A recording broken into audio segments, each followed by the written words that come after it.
Let's start again on this side, and we'll work our way around. We have more candidates, and about the same amount of time as last time, so we're going to ask the candidates to be fairly brief. What do you think is the top concern, the #1 priority to be addressed specifically here in West Seattle? I think the looming priority for West Seattle is what's going to happen when the viaduct goes down. How are you going to be mobile and able to get from destination from where you are now to downtown and wherever you want to be, and what will be the solutions in terms of the transit options, taxi, water taxis, or what can the city come up with to help you facilitate where you need to be in a timely fashion? Sally, right? Yes, sir. I love your watch as well, Thank you. if I may say that. $100 at Fred Meyer. It's not like a love it. You know, I think I'll second that. The transportation infrastructure in a number of different forms is, I think, what I hear the most from folks in West Seattle. And I certainly hear a little bit about public safety. I hear a little bit about affordability, about small business development. But transportation infrastructure in the forms of bus rapid transit, how do we make sure that that goes in the right way for West Seattle and that we get the right kind of development around there to allow people to live nearby? How do we make sure that we're investing in our roadways, that we are keeping the roadways up to an acceptable condition? Taking care of potholes is just the first part of that. Rebuilding complete roadways where it needs to be done is another part. And it may not always be popular, but definitely talking about other modes. You know, bicycle infrastructure and certainly sidewalk development is still a priority in a lot of parts of West Seattle. Thank you. Top priority in West Seattle? Well, I would echo the two previous speakers, but I would also add jobs. I think that transportation for West Seattle is a critical element that's different than a lot of the rest of the city, but it's #1 priority across the city. Anyone who's in elected office should be concerned about jobs. With unemployment somewhere near 9%, underemployment, in the 14 to 16% area, we've got to be doing everything we can to be helping people get back to work. And a lot of people say, well, city council isn't responsible for jobs. It's much more of a state level issue or a federal issue.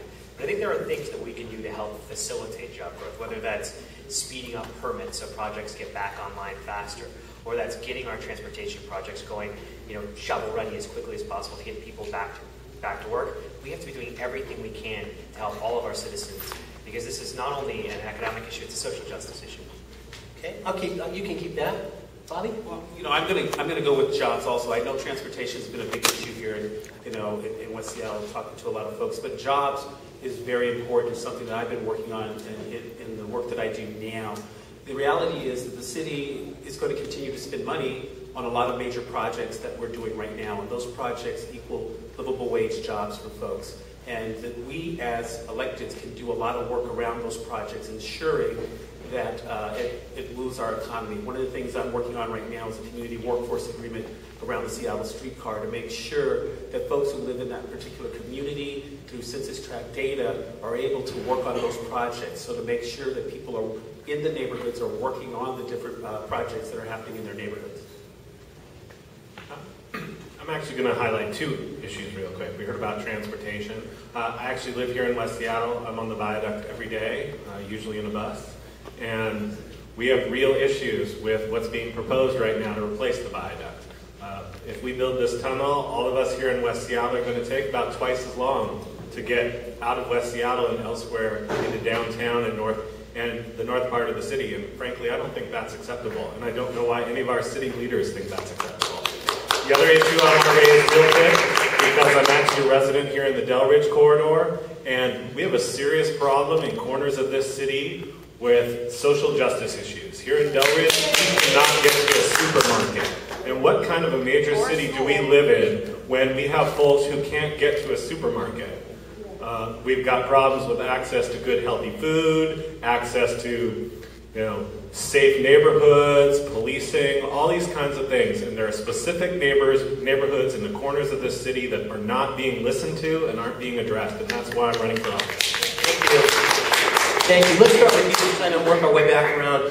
A number of citizens have expressed concern over a perceived lack of citizen engagement, or citizen involvement might be another way of putting it, surrounding major neighborhood projects. Let me give you an example. The Seattle Department of Transportation announced a new plan to remove one lane along with an on-street parking to make way for a new rapid ride line on Alaska Street near the junction. This is the very heart of West Seattle's main business district. We also learned today from Patrick and Tracy, our friends at the West Seattle blog, that SDOT, Seattle Department of Transportation, will not hold a public meeting, but rather solicit email comments through the weekend. Yeah, right? What's the deal with that? Can you respond to that? You know, I'm actually going to do one of those political waffling answers on this, so I hope you'll forgive me. On the one hand, I'm gonna give SDOT some credit. They do a lot of public outreach. You know, they've had public hearings on this issue and public meetings here because I've been to them. That said, we could do a lot more public outreach. We can never do enough public outreach. And so I hope you'll forgive me for waffling a little bit on that. I don't think it's been a bad job, but we can always do more. Okay. Got to do a better job. And I think we really need to look at the difference between informing and engaging. It's just not enough to come out and tell folks what you're going to do. And folks are coming here, and I've been to a lot of meetings here, a lot of community meetings, and what I hear and what I see is folks being told what's going to happen versus being informed and given an ability to engage early on in the projects to help develop it. Folks choose neighborhoods for a specific reason, and they want to have a say in how their neighborhood is developed, not informed. Our city is growing by leaps and bounds right now, especially in neighborhoods. They're being developed in the business districts, they're being developed with housing, and as they develop, we have to have a say. And that means early on in the process, and you know, full disclosure, I work at SDOT, okay? So I'm being a little critical of myself right now, because I know we can do a better job of not just informing, but engaging in a way so you can see the kinds of outcomes that not only you deserve as you develop and grow your neighborhoods. Well, I don't think that's just community politics. I mean, I think that's in general. When you engage your constituency and get their input, even if you decide not to take their advice at the end of the day, at least they feel like they're part of the process and they've been consulted. How about, what's your response to that? Well, I fundamentally agree, and I think it comes back to fundamental rights, right? In civil law, we call it opportunity to be heard.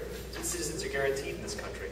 But I think the question is, what's the solution? Because we're stuck in a situation where we have decreasing resources, we have decreasing revenue. So the Department of Transportation is stuck in a situation where they don't have the resources to go everywhere and listen to every person. So what we have to do is think about, how do we enfranchise citizens to be involved with less money? I think we have to start using technology, whether that's open source coding for our system to allow people to have a voice from their own home, or a way of communicating with their city council members in new and direct ways that don't mean aren't face-to-face, because we don't have the resources for it. So it's not necessarily about, you know, what this exactly or opportunities to library, right? So we got to have those ways for everyone to communicate. But the question isn't what's the problem. The question is, what's the solution?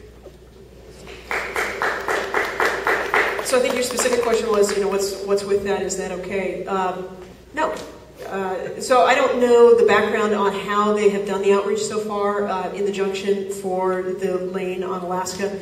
And if the idea is that this decision is going to be made just via email contact with folks, no, that's not acceptable, and there should be more community involvement. There should be the opportunity to sit down around a table, look at the sketches, and sometimes, strangely enough, communities have a better idea about how a project should be pulled off. And I'm a big proponent of that. So I came out of the Department of Neighborhoods 10 years ago, having worked on neighborhood plan implementation, and continue to hold that as a high priority in my work at City Council, to have people actually not just brought in and asked from time to time, but to actually be co-creators and to be joint hands on the steering wheel. It can't be just that people come out and tell you what's happening. I don't like that in my neighborhood any more than anybody does in any other part of the city. Because you really do want to have ownership, and you want to believe, okay, I may not have gotten my way on that one, but I get it. I understand why they're doing it. And now I've got a relationship with this person, with this staff person, with this community group, and we're stronger for it.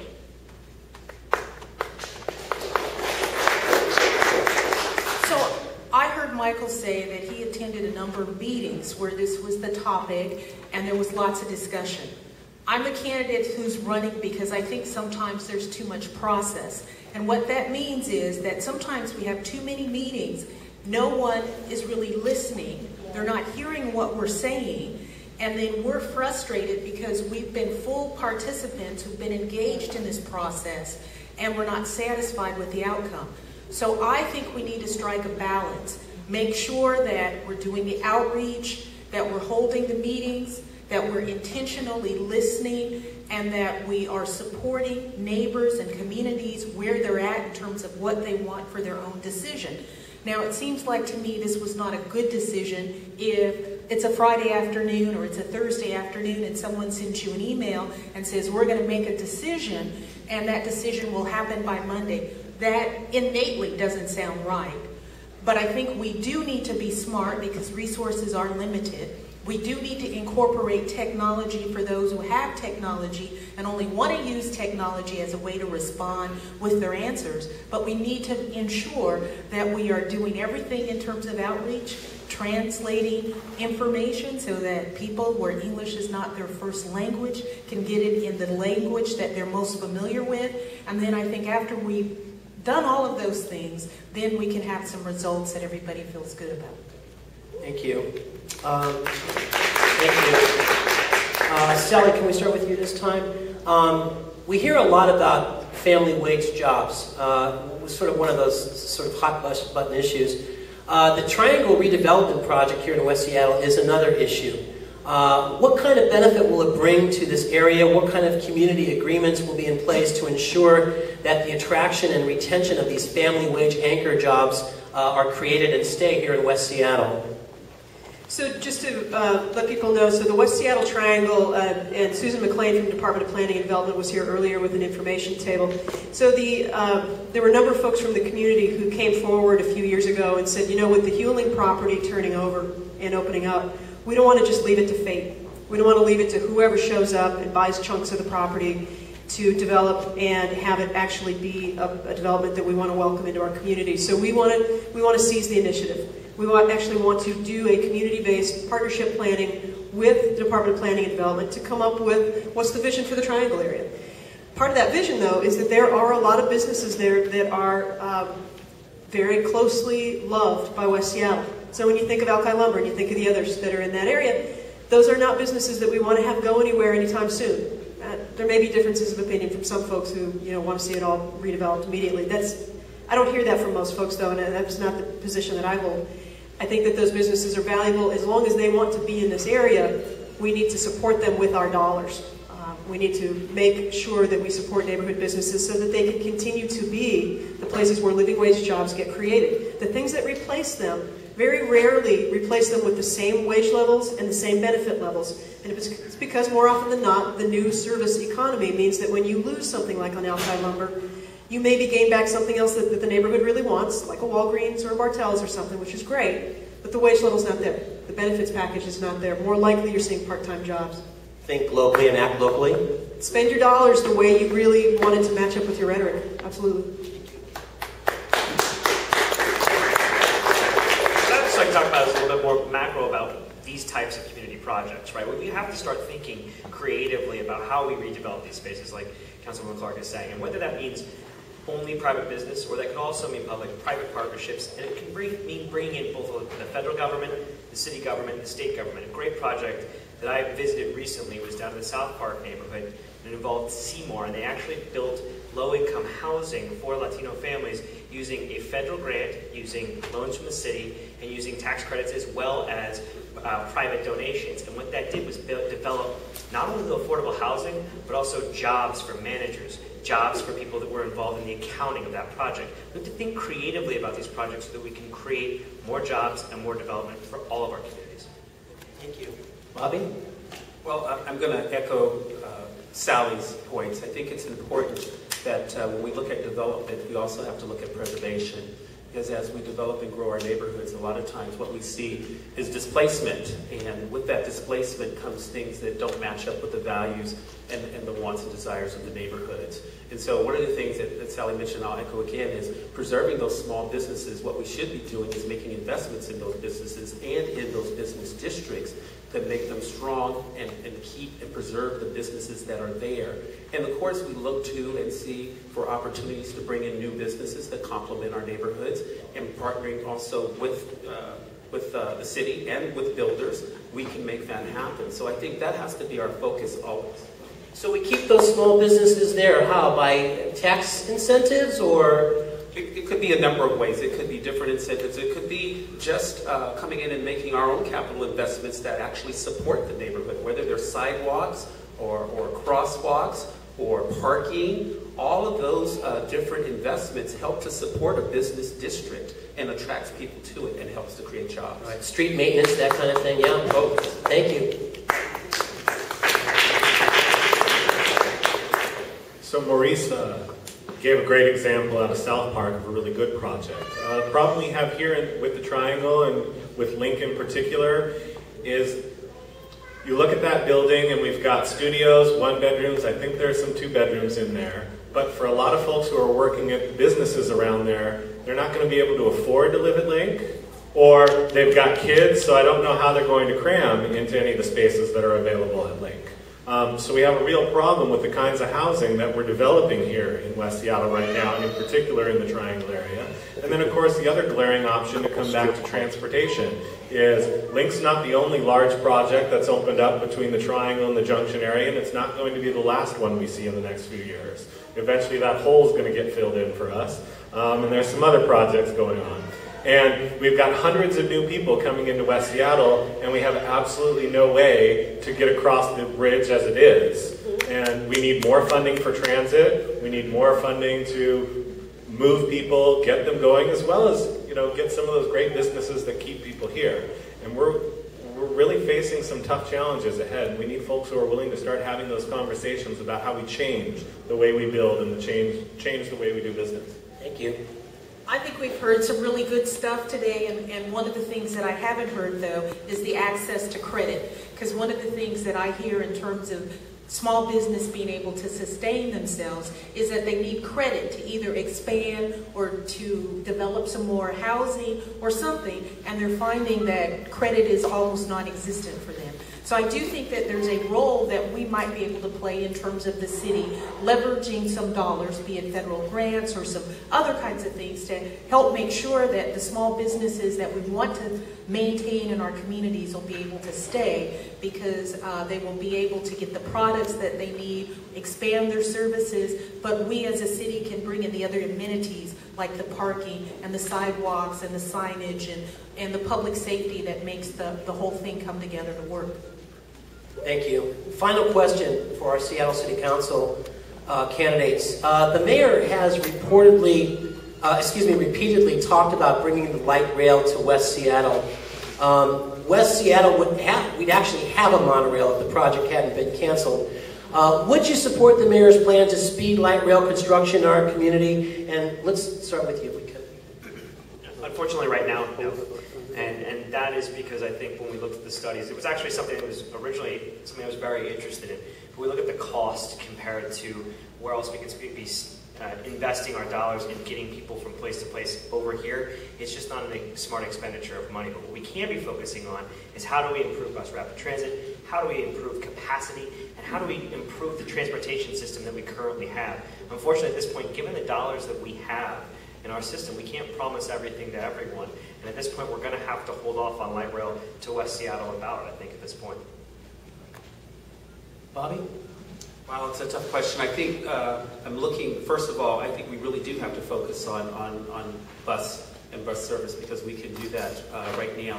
But as a long-term investment, I do think that rail is a great possibility for West Seattle to downtown and beyond. So right now, maybe a challenge, but I am in support of looking at light rail for the future. If not short-term, long-term. Absolutely. Well, I love trains, as some of you know.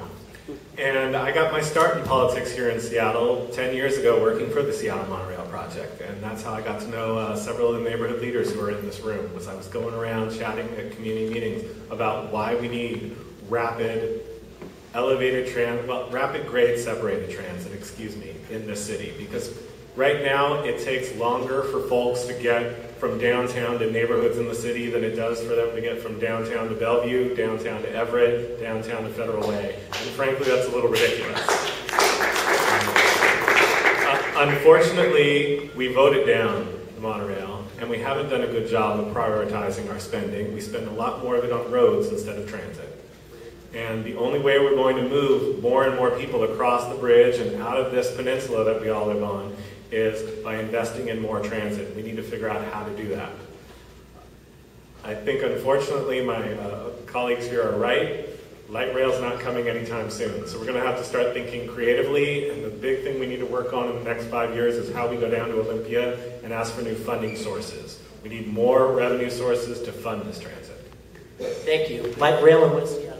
So my answer to that is, like my colleagues up here have stated, I don't think it's in our near future for a couple of reasons. The resources are just not there. I also think it would be very foolish for the city of Seattle to try to come up with the resources for transit by itself. I think part of what we could do collectively is be a better regional partner to get some support from our legislators and from the federal government to make this happen. So I think in a short-term solution it's not going to happen, but I think it's very viable as a long-term solution for something to work towards, and that it would be a good way to fix our relationships with our other regional partners, our legislators, as a project that we could do collectively. Thank you. Councilwoman Clark, we give you the last one. The Sound Transit Board approved, and it was part of one of the previous packages, the most recent package that we all voted on, that there be a continued study of how to bring light rail across to West Seattle. That study doesn't still come back for a couple of years. It's a little bit further out in this particular package. I look forward to seeing that study as much as anybody does, but I do have some doubts. We know from the early back-of-the-envelope work that the staff did that it's extremely expensive to come across the water whatever direction you go, and that the grades that you need to tackle in order to come up to, for instance, the junction or come up to 35th are extremely challenging for light rail as a technology. The issues, though, about being able to be better connected to the east and being able to be better connected to the south are real for you, I know, every day. And it is part of what we talk about at the City Council in terms of things like emergency preparedness, access to a hospital, let alone access to downtown. These are really important things, and I think most of the folks up here have noted that we need to continue to fund infrastructure investment, and that going down to Olympia and convincing Olympia that transit is important to us in a major city and that it deserves the state's attention. That's a big hurdle, but all the help that we can get from folks in the room whenever you are talking with your good representatives of the 34th and asking them what you can do to convince other folks is really, really helpful. Thank you. Yeah, round of applause.